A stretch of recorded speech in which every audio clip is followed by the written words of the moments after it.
Hagia Sophia in Istanbul, the main shrine of the Church of Constantinople, has again become the Hagia Sophia mosque. Turks are rejoicing. Christendom is grieving.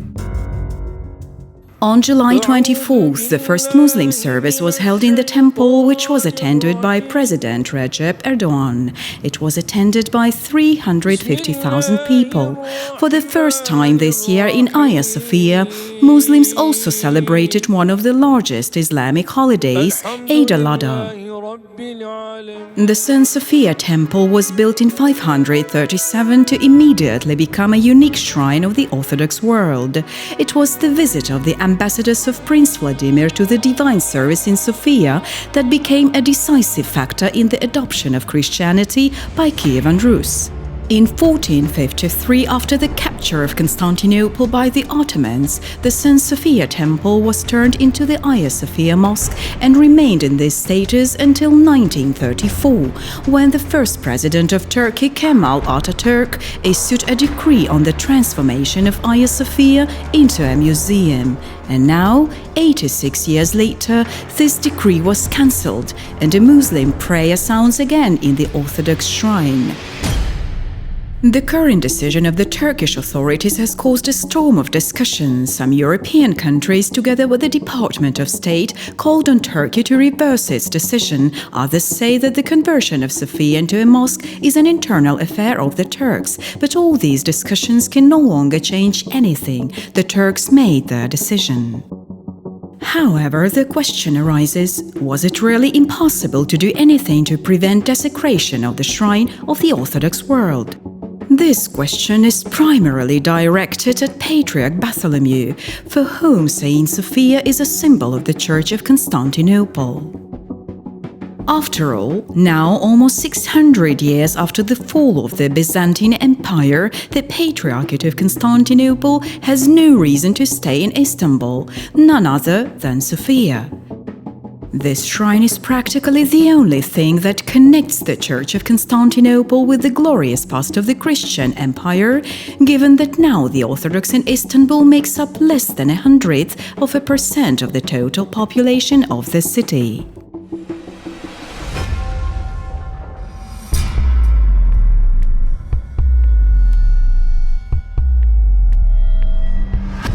We all know to what extent Patriarch Bartholomew is an active media figure. He regularly communicates with the world's leading politicians, fights to maintain the Earth's climate health, and even participates in global economic forums where the world's richest people meet. It was consistent to expect him to take the most active actions to protect his shrine. These could be tough protest statements towards the Turkish authorities, calls for support to the presidents of large states and the heads of local churches. Finally, cross processions along the streets of Istanbul and prayers in Hagia Sophia. After all, talk about converting Sophia into a mosque had continued for a long time. Turkish President Recep Erdogan made relevant statements during several months. Over this time, it was possible to launch a powerful protest movement around the world. Would this have caused Erdogan to reverse his decision? It's hard to say for certain, but it would have had a certain impact for sure. However, no cross processions, no prayer services, or even a single protest from Patriarch Bartholomew followed. All this time, the head of Phanar remained completely silent, and only 2 weeks before the change in the status of Sophia, the Patriarch timidly noted that he was disappointed by the upcoming event. And a week later, he said that Sophia is a place of encounter and solidarity between Christianity and Islam. This is more than a bizarre position of the Patriarch, who is being deprived of the main shrine of his church. But how is that? After all, the head of Phanar vehemently promotes the thesis in the world that he stands above all orthodoxy. Let us recall his words. Orthodoxy cannot exist without the ecumenical patriarchate. If the ecumenical patriarchate leaves the inter-orthodox scene, local churches will become like sheep that do not have their shepherd. But can a shepherd, without whom local churches cannot exist, cowardly remain silent when, before his eyes, an outrage against the main shrine of Orthodoxy occurs? After all, Hagia Sophia belongs not only to Phanar, it is the pearl of the entire Orthodox world. Do the churches need such a shepherd? And what does his ministry consist of, apart from self-aggrandizement and claims to absolute power over other primates? What deeds of the Patriarch support his claims? Being already aware of the impending desecration of Hagia Sophia, the Patriarch, together with the authorities, obediently celebrates the anniversary of the failed coup in Turkey in 2016, a coup in which he is accused by the Turkish media. Could he have moved away at least from such humiliation? Of course, we can assume that Patriarch Bartholomew feared the wrath of the Turkish authorities. But how can this anger manifest itself now in the 21st century? In some kind of economic sanctions? Expulsion from the country? Can a monk who has renounced the world and dedicated his life to God be afraid of this really? In fact, the threats used to be completely different. There are a lot of examples of martyrs in history who suffered severely for their faith from the hands of the mighty of this world. There were also patriarchs among them, including those of Constantinople. In 705, Patriarch Callinicus I, subsequently canonized by the Church of Constantinople, was blinded and immured alive in the wall by Emperor Justinian II for protest against the repression of the clergy. In 1821, Saint Gregory V, Patriarch of Constantinople, was hanged by the Turks at the gates of the Patriarchate for supporting the Ottoman Greeks. In 1599, Hieromartyr Nicephorus, locum tenens of the Constantinople throne, was martyred by Catholics in the Polish-Lithuanian Commonwealth for defending the Orthodox faith. We all know the fate of St. John Chrysostom, who was expelled from Constantinople by Emperor Arcady and died in exile. Each of these and many other martyred first priests could have chosen subservience to the authorities, or at least silence, but they acted differently. Maybe we now live in just different times, and it's not accepted to resist the authorities in the modern church.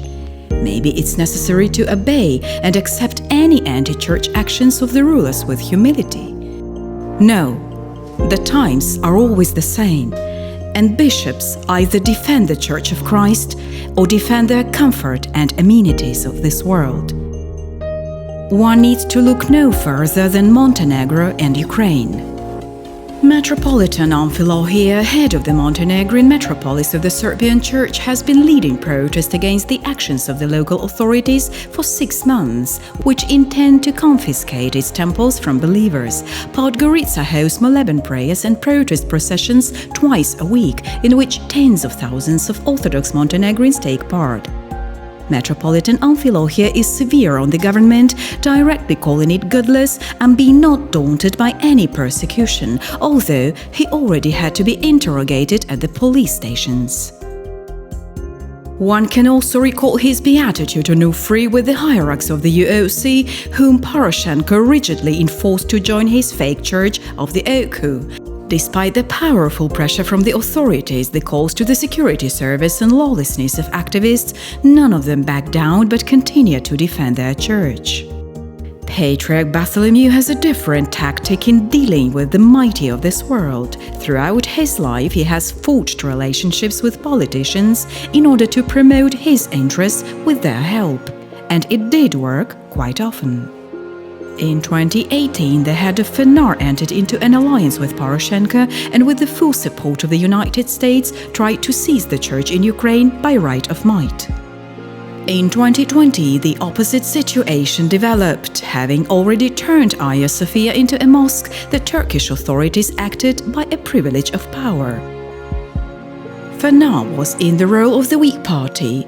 The former allies did not help him. A US delegation led by the ambassador, accompanied by the imam, visited the Hagia Sophia mosque on July 29th and did not express any discontent. The situation with Hagia Sophia has once again demonstrated that Patriarch Bartholomew, entering into an alliance with some politicians and groveling before them, thinks and acts like a politician himself.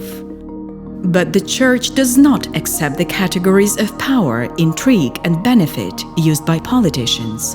The law of love and truth operates here. In the situation with Hagia Sophia, both the Ukrainian and Russian churches condemned the actions of the Turkish authorities. The cathedral was built as an Orthodox church, and liturgy is to be served there. Ми молимося, щоб Бог повернув її, тому що ми не захоплюємо мечеті, і ми хотіли, щоб наші храми теж ніхто не захоплював. If Orthodoxy were one, if Patriarch Bartholomew acted as a shepherd and not as a politician, it is quite possible that Hagia Sophia Cathedral could have been defended. But time passes, politicians and hierarchs change and leave. This page of history will also turn over. The Greeks have preserved a legend that on the day of the seizure of Constantinople, at the moment when the Turks burst into the cathedral, the divine liturgy was going on there and the priest with the holy gifts was already entering the pulpit. Then a part of the altar wall opened and covered the priest, who will stay in it until the church is returned to the Orthodox. We believe that the ancient shrine of Orthodoxy will not just be freed from Muslims in due time. The divine liturgy will resume there, which was interrupted in 1453 by Ottoman conquerors, and Orthodox worship will be held in Hagia Sophia until the end of time.